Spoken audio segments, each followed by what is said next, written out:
Hi friend, आज आमच्याकडं श्री स्वामी समर्थ ह्यांचं प्रकट दिन साजरा केला आहे. तर इथं त्यांची प्रार्थना चालू आहे. नंतर आम्ही आरती केली. आरती केल्यानंतर आम्ही स्वयंपाक केला होता भरपूर सगळ्यांना जेवण्यासाठी. तर पहिली पंक्ती आमची पोरं बसली होती जेवण्यासाठी. पोरं जेवून झाली की नंतर मग लेडीज बसल्या. लेडीज बसून झाल्यानंतर परत जेंट्स बसले. जे असं चालूच होतं बसणं.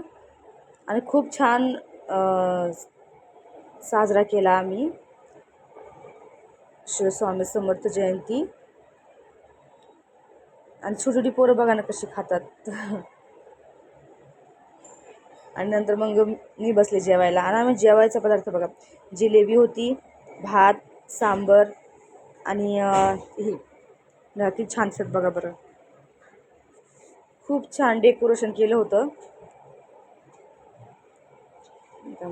कसं जेवायला बसले आम्ही. आणि नंतर फोटो काढले. ओके, मग बाय. कसं वाटला व्हिडिओ माझा?